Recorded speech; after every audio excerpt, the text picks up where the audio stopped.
Gedung hijau. Gedung itu DPR bukan sih yang bentuknya kayak kura-kura? Gedung yang sering dipakai rapat oleh Dewan Perwakilan Rakyat. Mungkin tempat untuk undang-undang dibuat.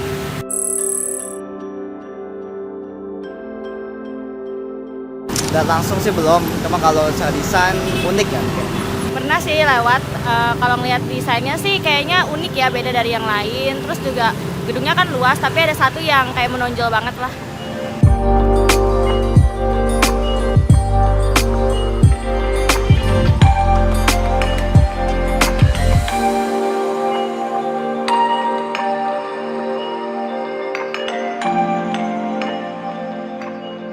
Di tengah hiruk-pikuk Jakarta berdiri sebuah bangunan bersejarah, tepatnya di belakang saya ini. Bentuknya yang unik dan juga berada di pusat kota menjadikannya ikon tak tergantikan. Inilah Gedung Dewan Perwakilan Rakyat Republik Indonesia.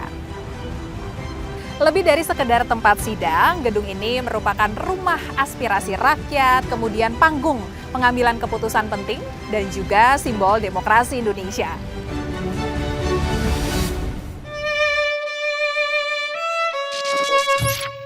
Kisah gedung ini dimulai di masa penuh gejolak, tepatnya di pertengahan 1960-an. Presiden Soekarno dengan semangat revolusionernya menggagas pendirian Gedung Konevo atau Conference of the New Emerging Forces. Tujuannya untuk membentuk forum bagi negara-negara yang sejalan dengan konsep Presiden Soekarno tentang tatanan dunia baru yang bebas dari kolonialisme dan imperialisme, gaya baru pasca Perang Dunia Kedua. Sebagai tempat utama penyelenggaraan, dibangunlah kompleks megah di kawasan Senayan yang kini kita kenal sebagai Gedung DPR. Arsitek besar pada masa itu, Suyudi Wiryoatmojo dan Insinyur Sutami diberi tanggung jawab atas proyek besar ini. Desainnya monumental, modern, namun tetap menyatu dengan budaya Nusantara.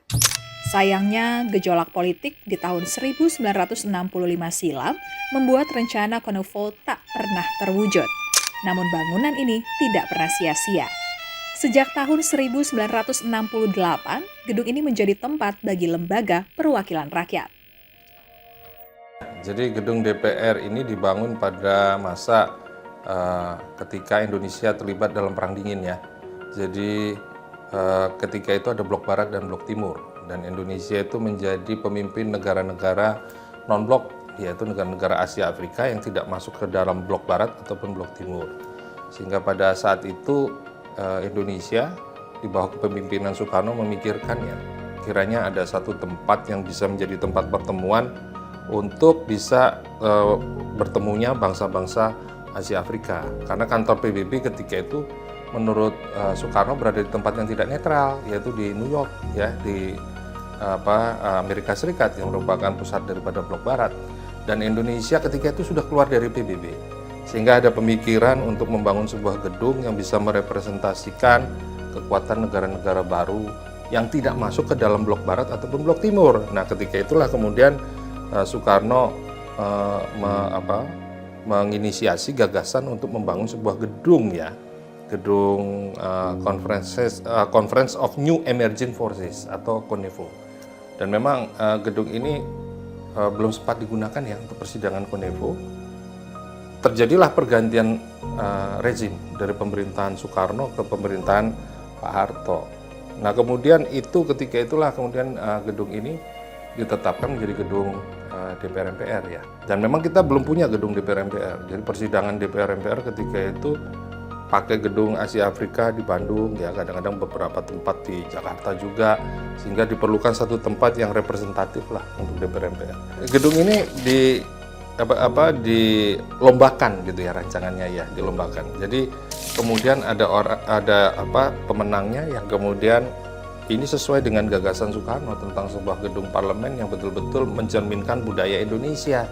Maka diambillah gaya arsitektur yang memang ketika itu mungkin sangat khas karena bertumpu pada budaya Indonesia yang bentuknya seperti lengkungan yang bertemu begitu. Nah ini memang satu cerminan dari bagaimana sebetulnya bangsa Indonesia berusaha untuk merepresentasikan semangat mereka untuk berdemokrasi ketika itu ya, bagaimana keputusan-keputusan penting itu dihasilkan dari dua lengkungan ini untuk kemudian mempengaruhi dan membawa manfaat bagi masyarakat banyak. Jadi ini gaya arsitektur ini memang satu filosofi tersendiri yang memang disiapkan untuk bisa menimbulkan satu aura ya, bagaimana keputusan-keputusan penting itu lahir dari sana. Ya saya kira tidak ada yang keliru, memang bisa ditafsirkan macam-macam karena bentuknya memang unik gitu ya, pertemuan dua lengkungan, dan saya kira maknanya juga bagus. Payung pun juga kan artinya pelindung, penahan dari berbagai macam cuaca yang ekstrim gitu ya, dan juga mungkin disimbolkan sebagai sayap burung Garuda pun bagus gitu ya. Meskipun tentu Soekarno ketika itu memikirkan juga tentu ada konsepnya dia sendiri, kenapa dia mempertemukan dua lengkungan itu. Tentu dari tengah-tengahnya lahirlah keputusan-keputusan yang akan membawa kemaslahatan bagi bangsa Indonesia.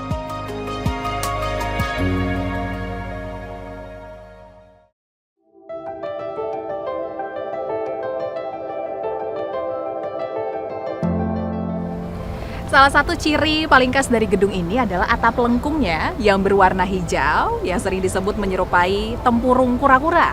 Kemudian ada juga yang menyebutnya sebagai gedung hijau maupun gedung bundar. Namun sebenarnya atap gedung ini dibuat menyerupai kepak sayap burung Garuda. Gedung Nusantara namanya, gedung ikonik dengan segudang sejarah di dalamnya. Lebih dari sekedar bentuk, desain gedung ini memiliki makna filosofi yang mendalam, yakni perlindungan, ketenangan, dan juga keberlanjutan.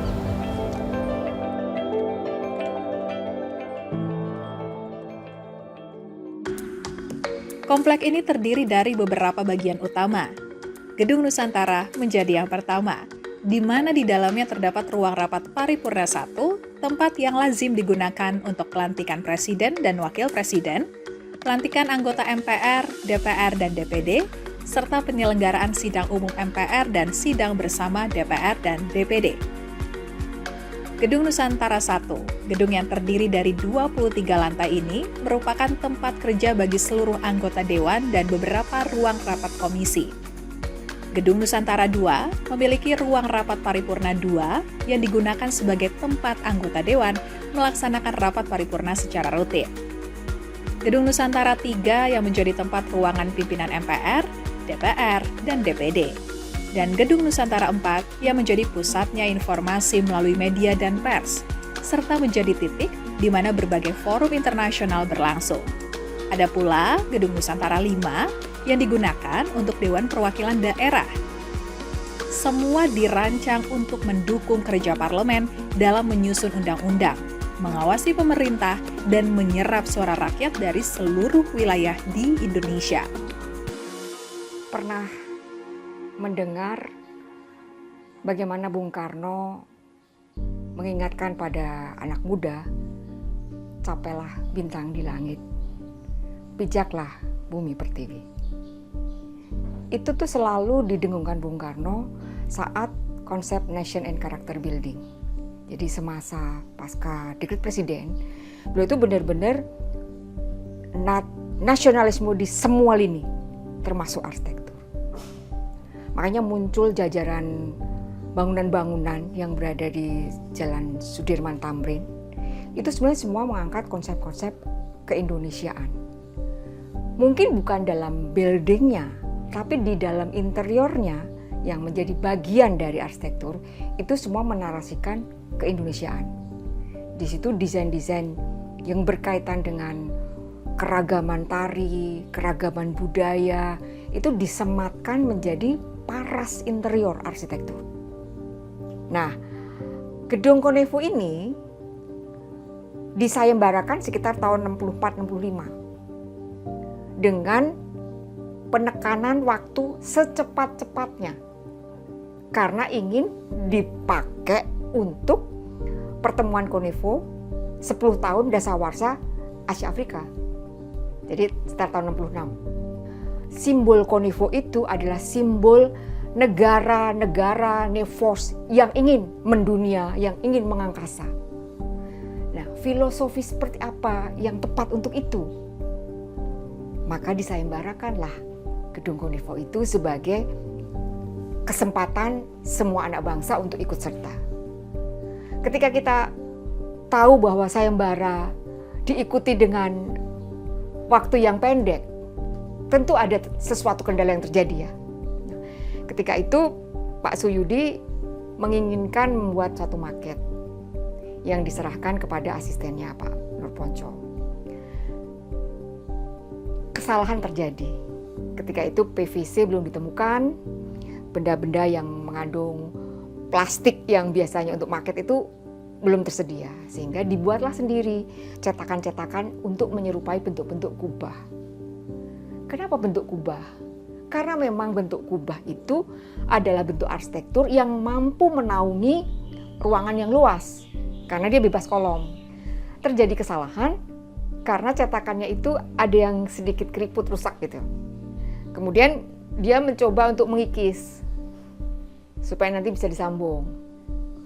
Sesaat sebelum disambung, Pak Suyudi lihat, loh ini menarik sekali bentuk yang terjadi. Ya udah itu aja, digabungkanlah bentuk tadi sehingga menjadi sesuatu yang unik. Nah itu semacam eureka.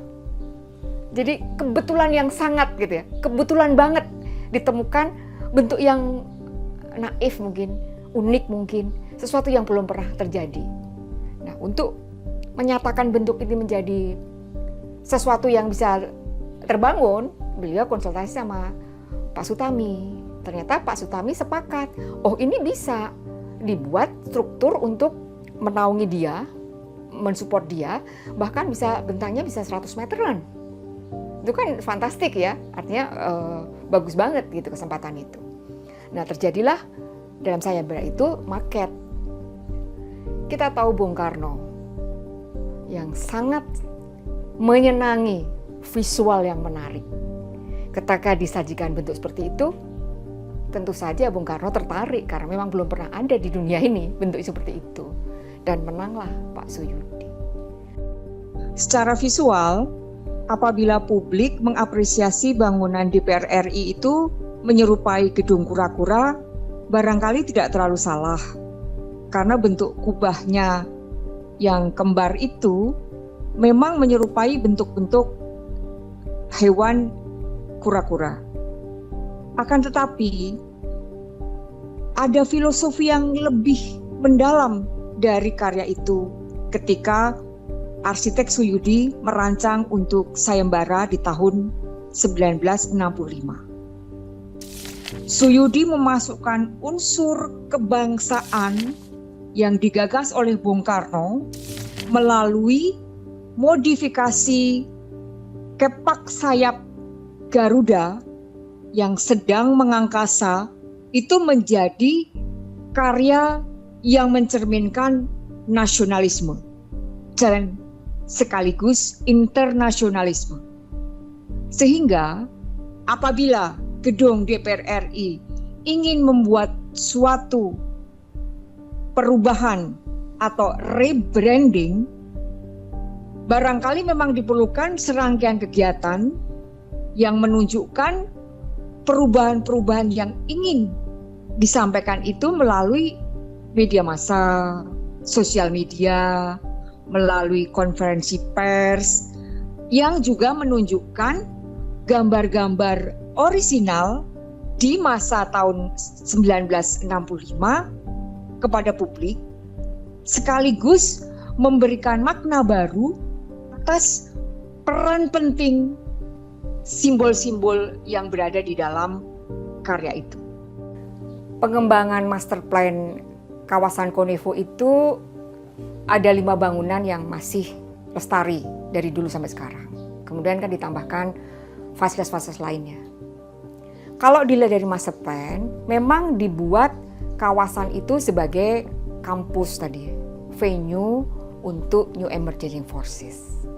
Kemudian Gedung Nusantara sebagai ruang untuk musyawarah. Kalau kita lihat dalam suasana Gedung Nusantara itu sendiri, memang mencerminkan demokrasi. Jadi ada satu floor ya, mungkin bentuknya agak teatrikal gitu, tapi semua kan sebenarnya setara dengan sentral pada pemimpin. Kemudian ada balkon. Balkon adalah untuk pengamat ya. Nah, dari sisi itu peran arsitektur sebagai ruang musyawarah memang sudah tercipta sejak Konevo dirancang. Kemudian ketika Pak Harto menjadi presiden dan kemudian menjadi gedung DPR RI, peran itu digunakan sebagai ruang untuk rapat kabinet yang mungkin hanya memuat sekitar 500 ya, 500 dewan, anggota dewan ya. Kalau dari sisi itu saat ini, apa iya kita hanya bisa mengakomodir 500 anggota dewan? Apa nggak lebih baik plus untuk rakyat bisa menyaksikan itu lebih banyak, audiensnya lebih banyak lagi, sehingga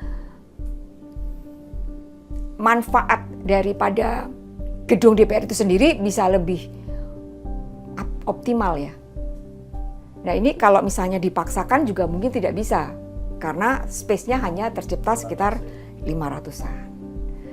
Nah, peran-peran demokrasi itu kan di ruang tertutup ataupun di ruang terbuka.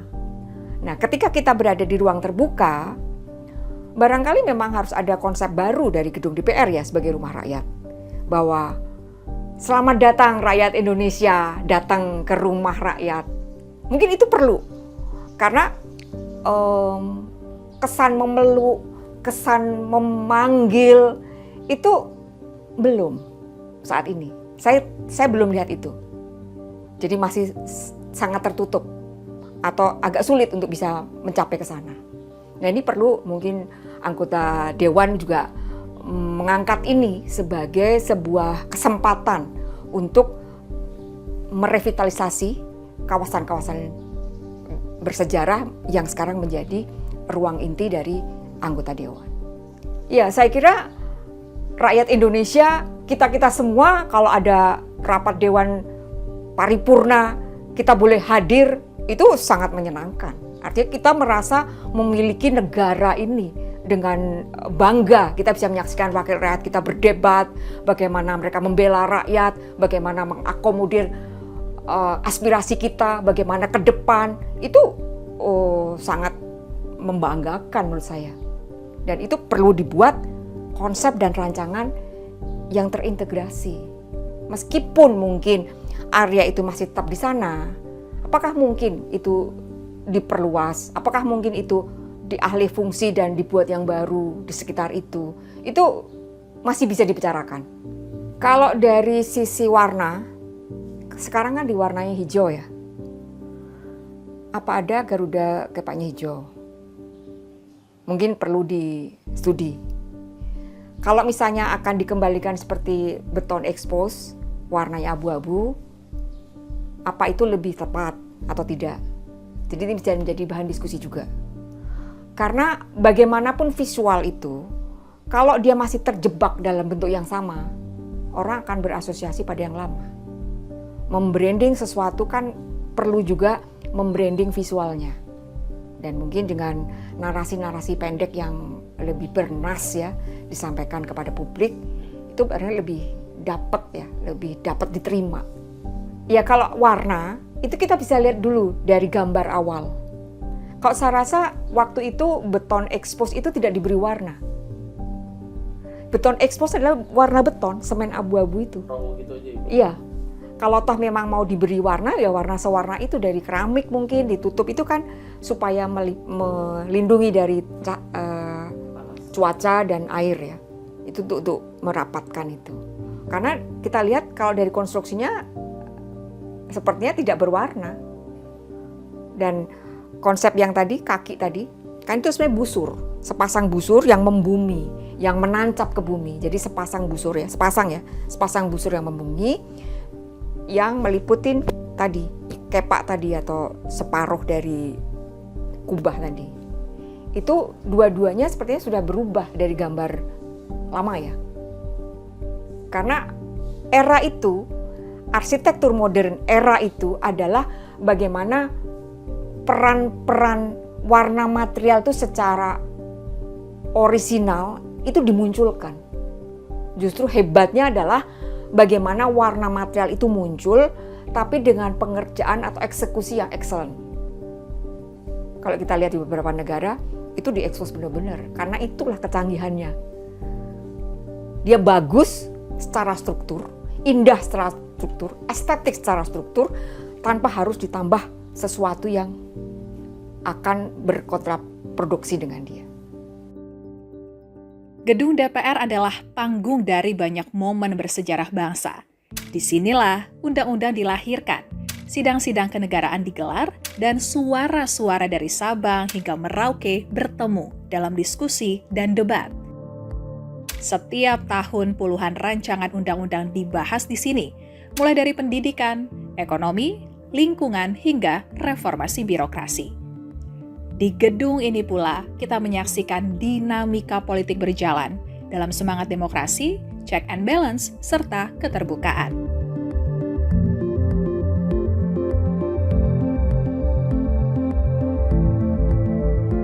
Museum DPR adalah museum yang menyimpan dan mengkomunikasikan memori kolektif sejarah DPR dari masa ke masa, bahkan sebelum parlemen sebelum kemerdekaan Indonesia, di mana kami menginformasikan dan juga melakukan diseminasi tentang urgensi lembaga parlemen di satu negara. Benda-benda atau artefak Museum DPR sangat banyak. Kami memamerkan dan menyimpan banyak sekali risalah-risalah rapat ya, yang sebagai satu sumber dalam penghasilan undang-undang atau rancangan undang-undang.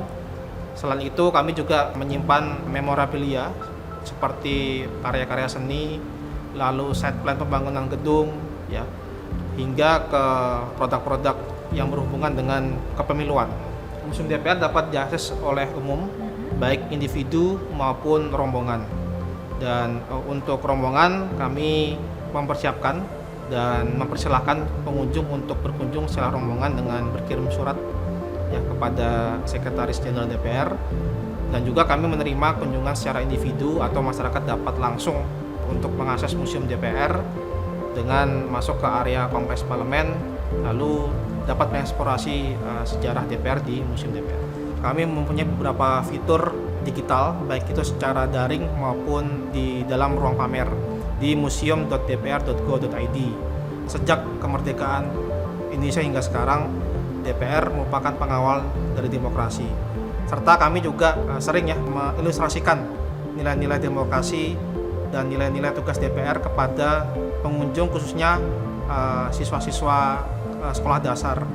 Karena kami ingin mereka juga perlu tahu dan perlu belajar bahwa sebenarnya keputusan politik, kebijakan yang ada di DPR itu sangat berdampak kepada kehidupan mereka sehari-hari.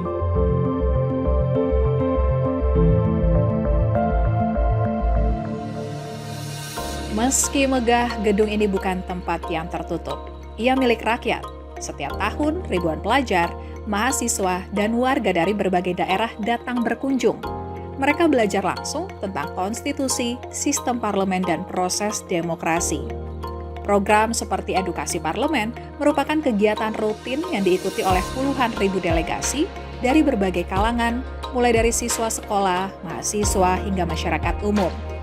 Para peserta berkunjung ke DPR RI untuk mendapatkan materi mengenai tugas dan fungsi DPR, serta berkesempatan mengunjungi Museum DPR RI dan Ruang Rapat Paripurna 1. Selain itu, DPR RI juga secara rutin menyelenggarakan program Parlemen Remaja, di mana pelajar tingkat menengah atas dapat mengikuti simulasi sidang guna memperkuat pemahaman generasi muda terhadap peran penting lembaga legislatif. Karena demokrasi bukan hanya soal wakil rakyat, tapi juga soal rakyat yang aktif, kritis, dan teredukasi. Saya pertama kali melihat, saya kagum sekali, apalagi melihat sidang simulasi yang dimana memperlihatkan gambaran nyata dari DPR itu sendiri bekerja. Kita harus belajar demokrasi sejak dini, karena kita menjadi masyarakat ini, kita harus lebih kritis, aktif juga, dan kolaborasi dengan masyarakat.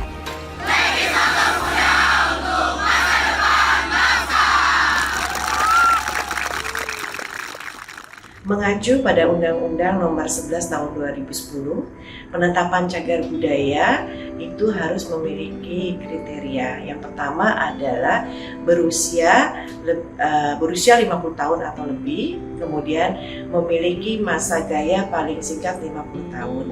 Yang ketiga adalah memiliki nilai penting bagi ilmu pengetahuan, sejarah, agama, pendidikan, dan atau kebudayaan. Dan yang keempat adalah memiliki nilai budaya bagi penguatan bangsa.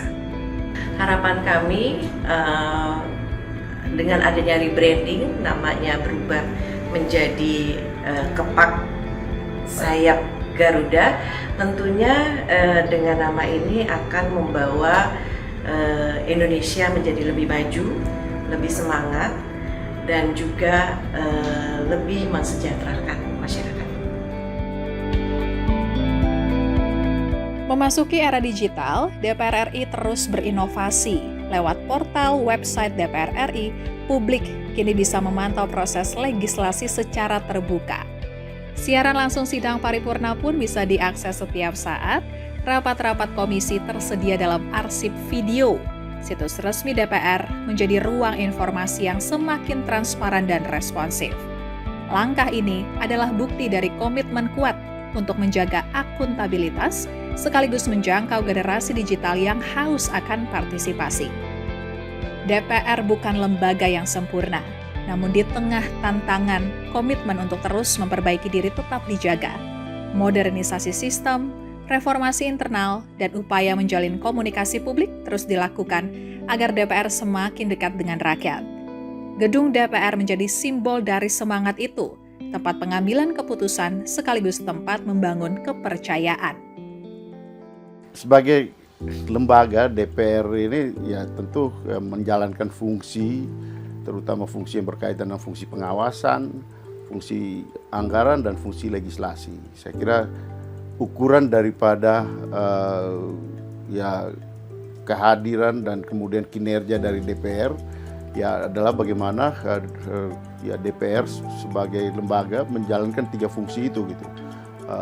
Ya tiap tahun DPR harus bersama dengan pemerintah menyusun anggaran, dan itu dampaknya sangat penting untuk ya kehidupan bangsa dan negara ini karena menyangkut APBN kita gitu. Ruang-ruang itu bisa terbuka gitu.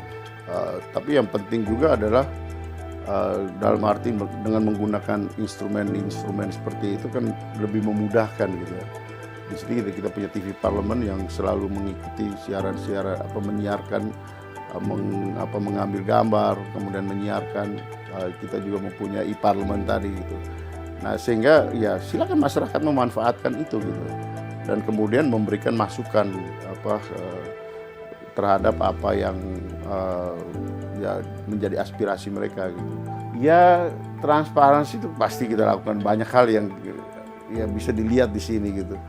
Cuma memang sebagai anggota DPR ada tempat di mana ya politisi itu kan harus melihat kapan dia bicara dan kapan dia tidak bicara gitu. Toh ada hak dari sebagai politisi untuk tidak bicara juga kalau ketika ada hal yang tidak perlu kita bicara gitu kan. Tapi ya ketika ada informasi yang harus disampaikan ke publik ya kita harus sampaikan gitu. Dan disitulah ya seninya berpolitik gitu. Kapan kita bicara, kapan tidak bicara, dan kapan kita bicara yang benar gitu ya, bicara yang mempunyai makna untuk kepentingan publik. Sekarang kita juga ada misalnya di Komisi 13 ya, itu RDPU dengan masyarakat itu sering ya, mereka menulis surat meminta waktu untuk RDPU, kita datang, silakan datang dan kita siapkan waktu untuk mendengarkan aspirasi-aspirasi tersebut gitu. Ya kalau dari DPR kita menggunakan semua instrumen yang ada untuk memperoleh ya mendengar, melihat, mengalami, membaca dari berbagai macam gejala yang muncul di publik gitu. Di lembaga DPR sekarang ada badan aspirasi yang ya juga mempunyai tugas khusus untuk menyerap aspirasi masyarakat. Tapi ya kalau masyarakat ini merasa perlu, mereka juga melakukan demonstrasi, karena itu juga hal yang biasa gitu. Ini kita negara demokrasi yang terbuka dan orang mempunyai hak untuk menyampaikan aspirasi, menyampaikan pendapat. Saya kira itulah situasi yang kita hadapi, dan DPR sebagai anggota DPR, sebagai DPR kita ya berinteraksi, berdinamika di situ. Setiap yang hadir di gedung ini akan merasakan energi Garuda yang mengepakkan sayap untuk membawa bangsa terbang tinggi, merasakan cengkraman kuku Garuda yang tetap kukuh menjaga jati diri bangsa Indonesia. Di balik dindingnya ribuan pasal telah ditulis, sidang demi sidang digelar, dan masa depan Indonesia dirancang. Selama rakyat peduli dan ikut serta, gedung ini akan selalu hidup. Bukan hanya sekedar sebagai simbol, tapi sebagai jantung demokrasi Indonesia.